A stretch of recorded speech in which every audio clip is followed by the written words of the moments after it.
Alright guys, so here we are again. Got a beaver caught here at this set. And I don't remember what number beaver this is, probably 3 or 4 and a couple of raccoons. But same thing as yesterday, we've checked all the traps before this and nothing, then we get here and we've got this beaver caught. So I'm gonna get him up here in the mule and keep moving on. Guys, this is check day 13. I'm really kind of getting ready to shift these first traps that I put out over to that other end, but I'm still making catches over here, so I want to leave them. So we're definitely going to leave this trap here set.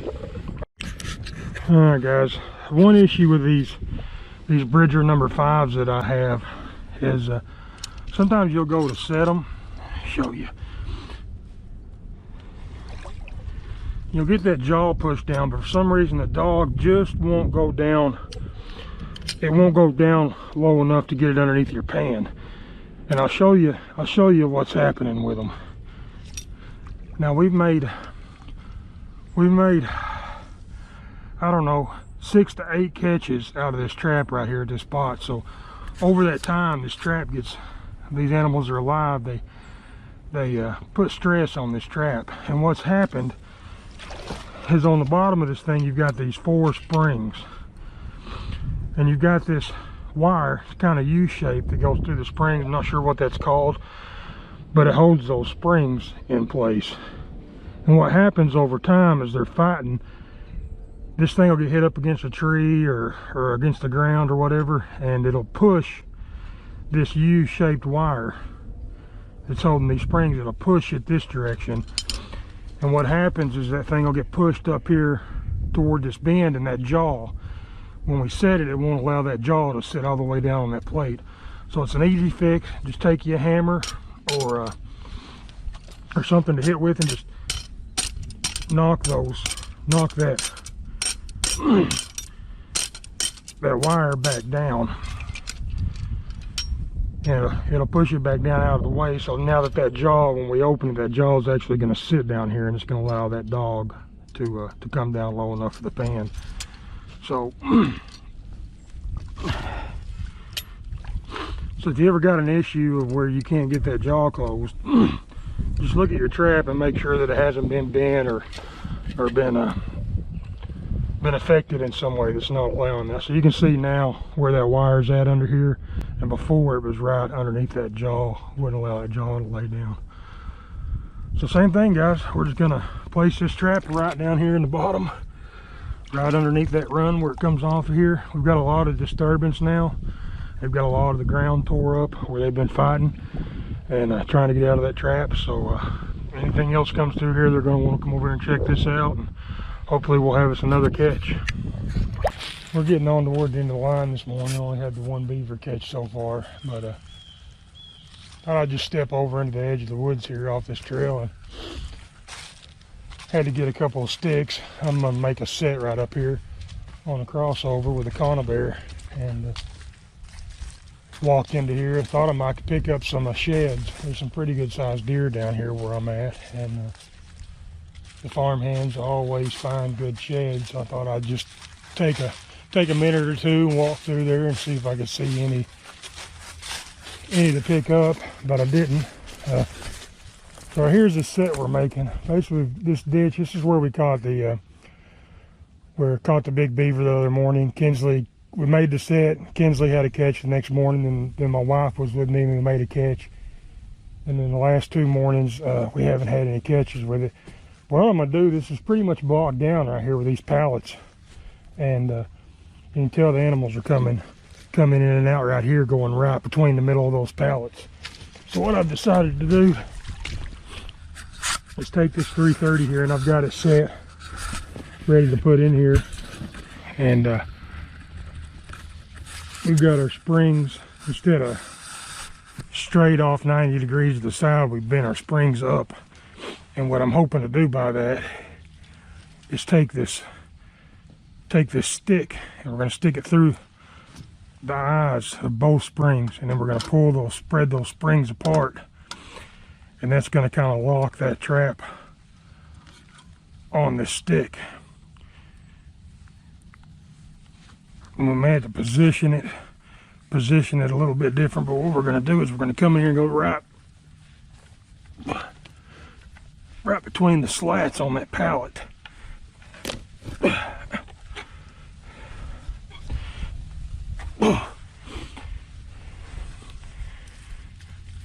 And we're going to take our cable, our anchor cable, and we're going to wrap around the end of this one and just wrap it around this end of this pallet. And that's going to secure that trap hanging right here where those animals are going off. So that's in there real sturdy, secure. Only thing holding it, instead of securing it down into the mud like we normally do, we've secured it by these top rings and wedged it in between these pallets, tying it off with our cable. It goes to our anchor, which we basically just got anchored right up here around this tree. So any animal that comes through here and uses this crossing is going to dive to go between them pallets and dive to go underneath this stick, and it's going to go through our trap. So we'll see how that plays out and see if we can make a catch here with this trap. Something else, guys, I've talked about before, making multiple sets. Like, we could throw a canine set, a foothold right up here on this trail, either corner. I mean, them animals are using this crossing, so we could throw predator footholds, dirt hole or flat set or any kind of set we wanted to right up here on this road, and them animals are traveling it.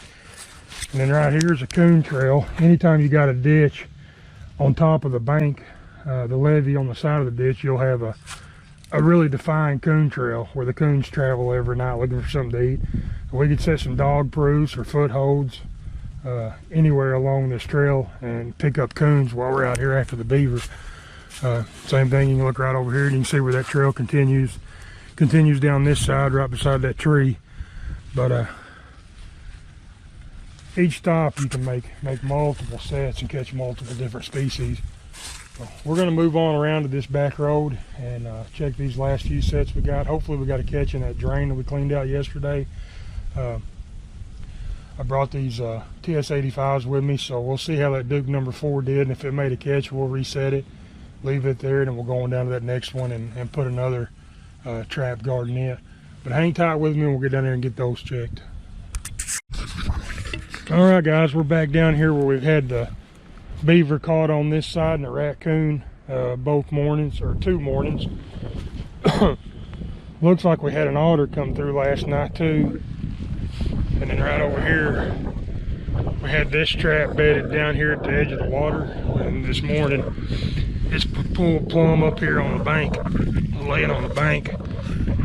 So what happened, my guess, is we either had an otter caught by the tail where he zoomed through it, or possibly even this beaver over here. This beaver somehow tripped this trap without getting caught, and then went to get back in the water, and we've got him over here. But anyhow, I'll get down here and get him out of this trap. Pretty good sized beaver there. We'll get him out of this trap and get it reset in there.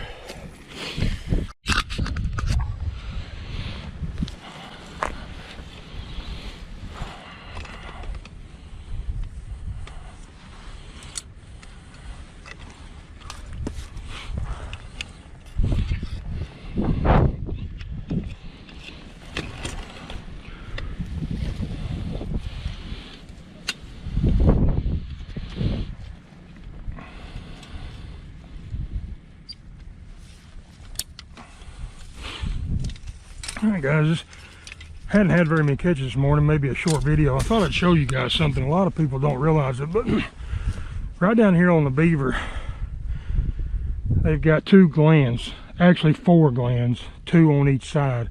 And it's basically a pair of castor glands that sit in here, 1 on each side, and then right below the castor glands is an oil sac. And And the beavers use that castor gland to mark their territory on these mounds that they build, castor mounds, what we call them, and they'll squirt that scent gland, that castor, on top of them mounds, and it'll mark their territory. Basically, each beaver's individual scent is that castor gland. And then the oil sacs, they use those oil sacs to spread oil over their entire body on top of their fur, and that helps to waterproof them, insulate them. But most people don't realize beavers have, and the only animal that I know of that's got a double toenail on this foot. Hopefully you guys can see it there. Just kind of makes a little, basically it's two toenails right here side by side. And this top one's a regular toenail, and then this other one grows sideways. Basically makes kind of a scoop there with their toe. And what they do, the reason they have that is they'll take that toe and bend it down here to their castor glands, and they'll squirt some of that castor oil into that toenail, and then they'll take that toenail and they'll rub it over, they'll groom themselves. And it's on like that on both feet. You can see here, so both back feet will have that extra toenail, and they'll take and squirt that oil into that trough area that makes, and then they'll take their foot and rub it over their entire body, and that helps to waterproof them and insulate them, like a I guess kind of like you would think of a duck or something. But basically beavers have got back webbed feet, so between each toe their back feet are webbed, and that helps them swim. And then of course their front feet, that they don't have the webs on them. But anyway, just an interesting fact I thought I'd show you there. So we've got both these sets back in here. Now we're expecting tonight and tomorrow, we're expecting around 2 inches of rain. So in anticipation of that, I've set that 330 just right at the edge of the water, and where the jaws, the bottom jaws, are right at the edge of the water now. And then we'll get that rain tonight, and the water will come up. So we can anticipate that as the rain starts, that trap's going to be covered with water. And right over here we've got this one, especially the same, just under the edge of the water, and I got it camouflaged in a little bit, and hopefully the next animals that use this crossover will be caught. All right guys, so here's that first drain we cleaned out yesterday, and we don't have a catch here. Climb down here and get a little better look at it. But you can tell that they've carried stuff up here and shoved back in here to stop it up.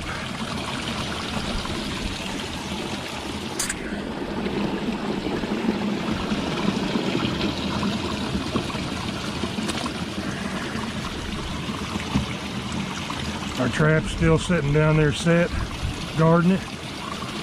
So he just didn't never place their foot where we wanted them to. I'm just going to take and we're going to clean this back out again.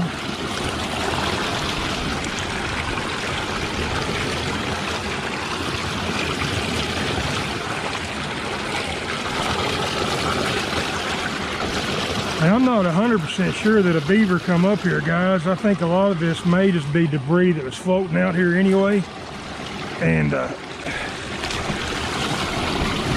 there's not really any mud, so it may just be sticks and stuff that were floating out here anyway, and just the drain of the water pulled it through. But trying to do a little better today, throw that stuff up on the bank.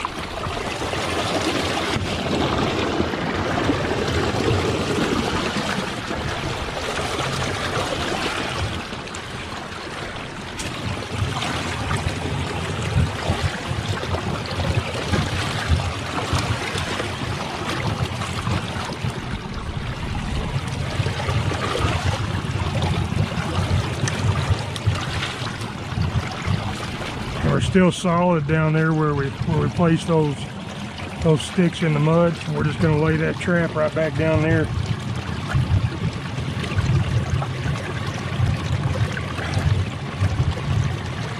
Right back down there in front of that, in front of where they're going to be coming up at. All right, we can tell here this is definitely a beaver.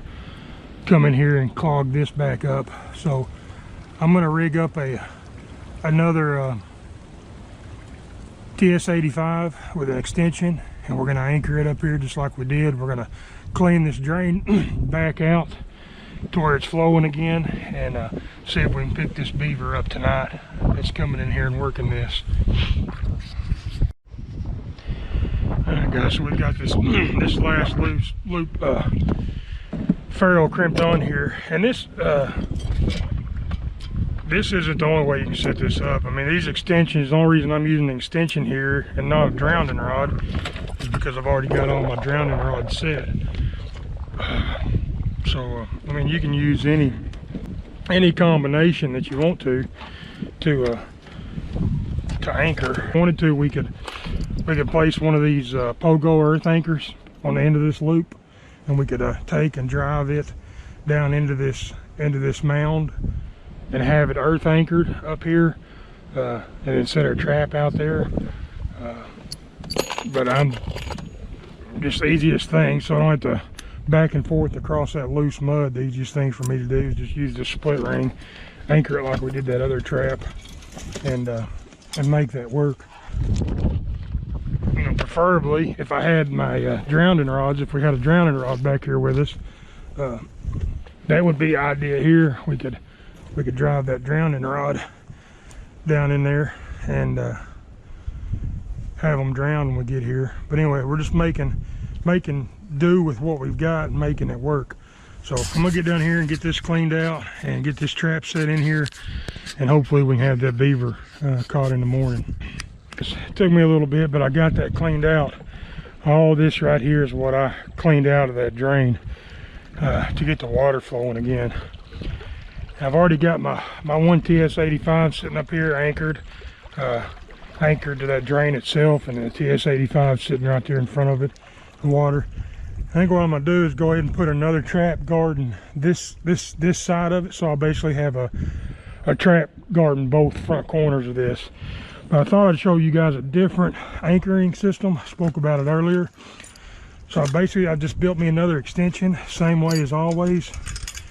Come down here and made a loop, but on this bottom loop I put a heavy duty swivel, and then I've got my split ring attached to a pogo anchor.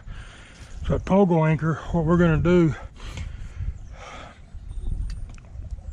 is we're going to drive it up here into this berm, and we're just going to take our driver and place it right there on that nail.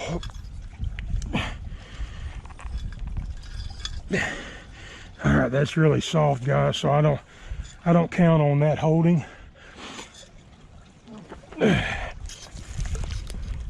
So we're gonna pull it up. This mud is just crazy.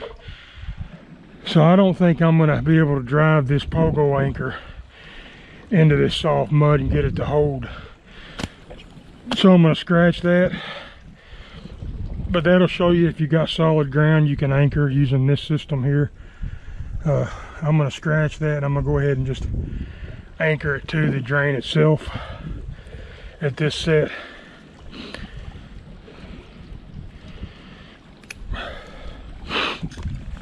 Just like we did on the other side.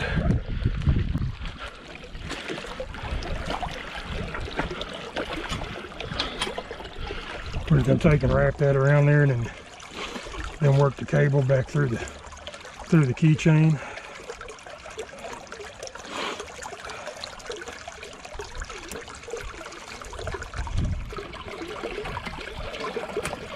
Just like that. Now that's securely anchored to that drain itself.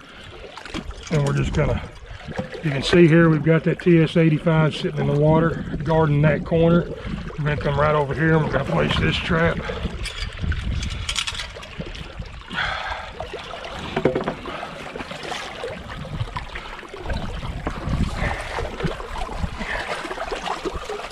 You guys can see all that debris that's washing right back in there. We're gonna take some of these sticks and do like we did on that trap the other day and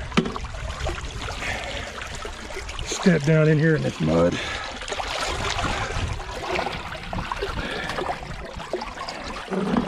A pretty good size log here. We'll see if we can't get it to stick here. All right, that's got us a pretty good solid foundation sitting there. So we're just gonna set this trap.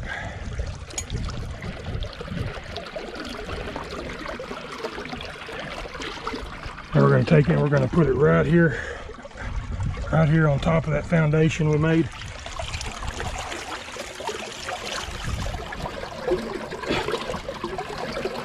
All right, guys, so now we've got a trap sitting on both front corners of this.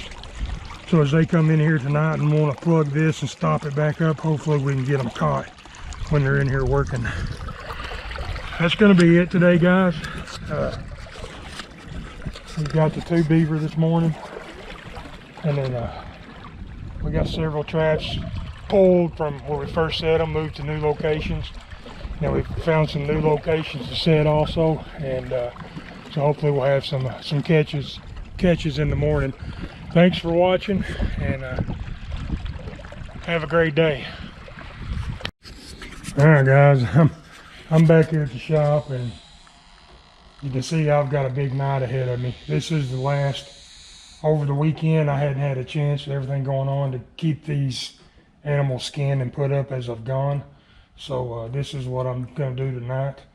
Got all these beaver I've caught. I think this is ever since the day that Kinsley went with me. And there's actually a couple of smaller beaver that I've already pulled the caster and the tail off of that I wasn't going to keep the fur on. I've already got what I wanted off of them and disposed of them. But looks like 1, 2, 3, 4, 5, 6, 7. Got 8 beaver here, an otter to put up. I've already skinned 2 raccoons that we've caught the last few days. And then a skunk, that last skunk that we caught, I've got him skinned already. And here on the fleshing board, I'll get him fleshed and hung up to dry like we've got this skunk up here on the wall. And then here's 2 raccoons. After I finish tonight, these 2 raccoons over here will be hanging on the wall to dry like these 2 are. There's some beaver put up here. They're drying. I don't know that I'll have enough time tonight to get all these put up, but I'm going to put up as much as I can. The otter, guys, what it'll look like when I finish is right over here. Here's all the otter that I caught this year and got put up. So I'll get them scraped and dried and get them put up and added to our pile of finished fur over here. But that'll kind of give you an idea of what my afternoons look like after I run the trap line. But, guys, thanks for watching. Y'all have a great evening, and I'll see you tomorrow.